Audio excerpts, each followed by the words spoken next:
Welcome to of the record. ఇంతకాలం తెర వెనుక ఉండి చక్రం తిప్పిన ఆ మాస్టర్ మైండ్ ఇప్పుడు నేరుగా యుద్ధ రంగంలోకి దూకాడు. దేశవ్యాప్తంగా ఎందరినో గద్దెనెక్కించిన కింగ్ మేకర్ ప్రశాంత్ కిషోర్ ఇప్పుడు తానే నేరుగా ఎన్నికల బరిలోకి దిగి సంచలనం సృష్టించారు. అయితే ఆయన ఎంచుకున్న స్థానమే ఇప్పుడు దేశ రాజకీయాల్లో పెను తుఫాను రేపుతుంది. వ్యూహాలు చెప్పడం వేరు, ఓట్లు రాబట్టడం వేరు. మరి ఎన్నికల వ్యూహకర్తగా పేరు తెచ్చుకున్న పీకే తానే స్వయంగా బరిలోకి దిగితే గెలవగలరా? గత ఎన్నికల్లో ఒక్క సీటు కూడా గెలవలేక చాప చుట్టేసిన జనసురాజ్ పార్టీ ఇప్పుడు ఏకంగా బీజేపీ కంచుకోట లాంటి స్థానంలో తలబడడం వెనుక ఉన్న ఆ పక్కా స్కెచ్ ఏంటి? ప్రశాంత్ కిషోర్ సడన్ గా తీసుకున్న ఒకే ఒక్క నిర్ణయంతో పాట్నా నడిబొడ్డున పొలిటికల్ హీట్ నెక్స్ట్ లెవెల్ కి చేరింది.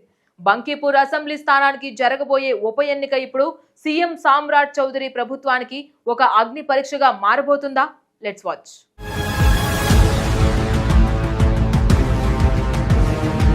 దేశవ్యాప్తంగా ఎందరో నాయకులను గద్దెనెక్కించిన ఆ కింగ్ మేకర్ ఇప్పుడు తానే నేరుగా యుద్ధ రంగంలోకి దూకాడు. తెర వెనుక వ్యూహాలు పన్నే ప్రశాంత్ కిషోర్ ఇప్పుడు బీహార్లోని బంకీపూర్ అసెంబ్లీ ఉప ఎన్నికల బరిలో నిలబడడం సంచలనంగా మారింది. గత ఏడాది అసెంబ్లీ ఎన్నికల్లో జనసూరాజ్ పార్టీ ఒక్క సీటు కూడా గెలవలేక కనీస ఓట్లతో చాప చుట్టేసిన సంగతి తెలిసిందే. అలాంటి ఘోర పరాజయం తర్వాత ఉనికి కోల్పోయే ప్రమాదంలో పడ్డ తన పార్టీకి మళ్లీ ఊపిరిపోయాలని పీకే భావిస్తున్నారు. అందుకే సేఫ్ జోన్ కోసం వెతకకుండా ఏకంగా బీజేపీకి తిరుగులేని కంచుకోట లాంటి స్థానాన్ని ఆయన ఎంచుకున్నారు. రాజధాని పాట్నా నడిబొడ్డున ఉన్న బంకీపూర్లో పీకే తలపెడడం ఆయన వేసిన అతిపెద్ద పొలిటికల్ గ్యాంబుల్ గా మారుతోంది. ఈ ఉప ఎన్నికను సీఎం సామ్రాట్ చౌదరి నేతృత్వంలోని ఎన్డీఏ ప్రభుత్వ పనితీరుపై ఒక రెఫరెండంగా మార్చేందుకు ఆయన ప్రయత్నిస్తున్నారు. గత 30 ఏళ్లుగా ఇక్కడ బీజేపీ జెండానే ఎగురుతూ ఉండడం పీకేకు అస్సలు సామాన్యమైన విషయం కాదు. ఈ నెల 30న జరిగే పోలింగ్ పీకే కేవలం వ్యూహకర్తగా మిగిలిపోతారా లేక పవర్ఫుల్ లీడర్గా అవుతారా అనేది తేల్చనుంది. ఈ పోరులో గెలిస్తే బీహార్ రాజకీయాల్లో పెను భూకంపమే. ఒకవేళ ఓడిపోతే మాత్రం ప్రత్యర్థుల విమర్శలకు ఆయన బలికాక తప్పదు.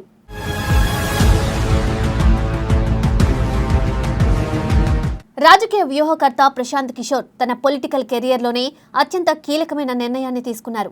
బీహార్లోని బంకీపూర్ అసెంబ్లీ స్థానానికి జరగబోయే ఉప ఎన్నికల్లో జనసూరాజ్ అభ్యర్థిగా తానే స్వయంగా పోటీకి దిగుతున్నారు. గత 2025 అసెంబ్లీ ఎన్నికల్లో ఘోర వైఫల్యాన్ని చవిచూసిన తర్వాత పార్టీ కేడర్లో తీవ్ర నైరాశ్యం అలముకుంది. కేవలం 3% ఓట్లు మాత్రమే సాధించిన జనసూరాజ్ ఉనికిని కాపాడుకోవడానికి పీకే ఈ సాహసోపేత నిర్ణయం తీసుకున్నారు. బలమైన ప్రత్యర్థిని వారి సొంత గడ్డపై ఢీకొట్టడం ద్వారానే కేడర్లో కొత్త ఉత్సాహాన్ని నింపవచ్చని ఆయన వ్యూహం. అయితే బంకీపూర్ నియోజకవర్గం పీకే అనుకున్నంత సులువైన స్థానం మాత్రం ఖచ్చితంగా కాదు. 1.5 దశాబ్దానికి పైగా ఇక్కడ నిరంతరాయంగా బీజేపీ మాత్రమే విజయం సాధిస్తూ వస్తుంది.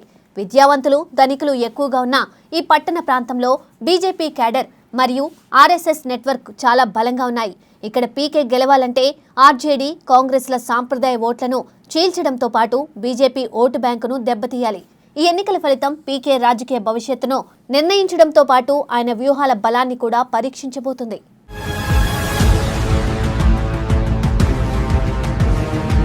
కింగ్ మేకర్ అనుకున్న ప్రశాంత్ కిషోర్ డైరెక్ట్ గా కింగ్ కావడానికి రంగంలోకి దిగి సవాల్ విసురుతున్నారు.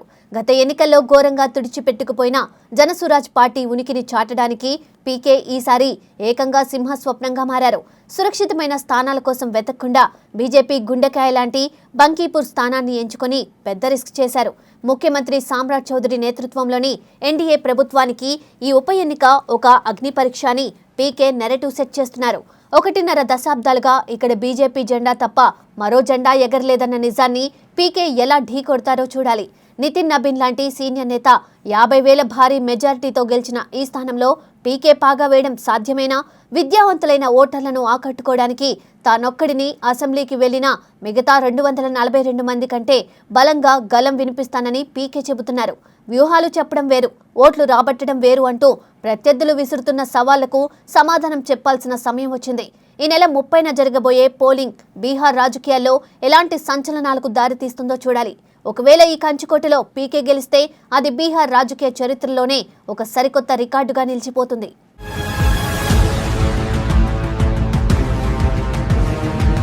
అసెంబ్లీ స్థానం నుండి ఉప ఎన్నికల బరిలోకి దిగుతున్నట్లు ఆయన అధికారికంగా ప్రకటించారు.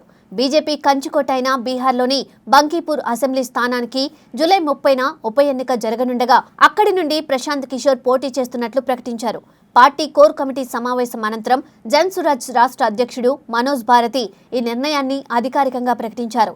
గత దశాబ్ద కాలంగా దేశంలోని పలు ప్రధాన రాజకీయ పార్టీల ఎన్నికల ప్రచారాలకు వ్యూహరచన చేసిన కిషోర్ తొలిసారిగా స్వయంగా ఎన్నికల బరిలో నిలవడం ఈ ఉప ఎన్నికతోనే ప్రారంభం కానుంది. ఈ ఉప ఎన్నికకు జూలై 13వ తేదీ వరకు నామినేషన్లకు గడువు ఉండగా 30న ఎన్నిక, ఆగస్టు 3న ఓట్ల లెక్కింపు జరగనుంది.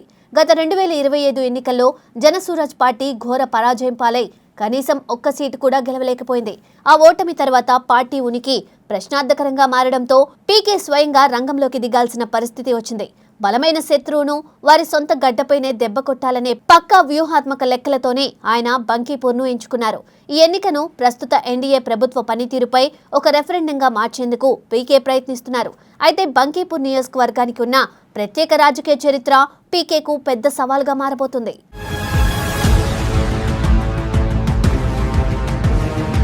వ్యూహకర్తగా దేశవ్యాప్తంగా పేరు తెచ్చుకున్న ప్రశాంత్ కిషోర్ ఇప్పుడు తన ఉనికిని చాటుకోవడానికి స్వయంగా బరిలోకి దిగారు. కష్టాల్లో ఉన్న జనసురాజ్ పార్టీకి మళ్లీ ఊపిరిపోయాలనే పట్టుదలతో బంకీపూర్ ఉప ఎన్నికల్లో పోటీ చేస్తున్నారు.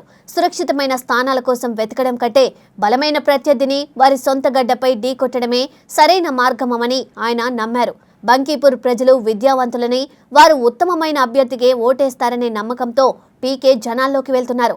తానొక్కడిని అసెంబ్లీకి వెళ్లినా మిగతా అందరికంటే బలంగా ప్రజల గళాన్ని వినిపిస్తానని ఆయన ఆవేదనగా చెబుతున్నారు.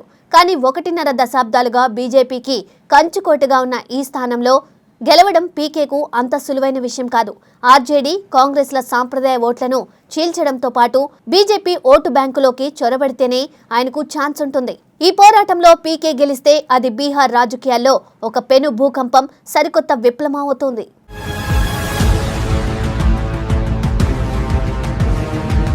ఏది ఏమైనా ప్రశాంత్ కిషోర్ వేసిన ఈ పొలిటికల్ గ్యాంబుల్ ఇప్పుడు దేశవ్యాప్తంగా హాట్ టాపిక్ గా మారింది.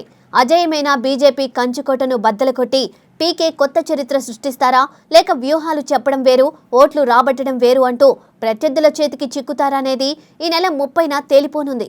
సో ఏం జరుగుతుందో తెలియాలి అంటే వేచి చూడాల్సిందే.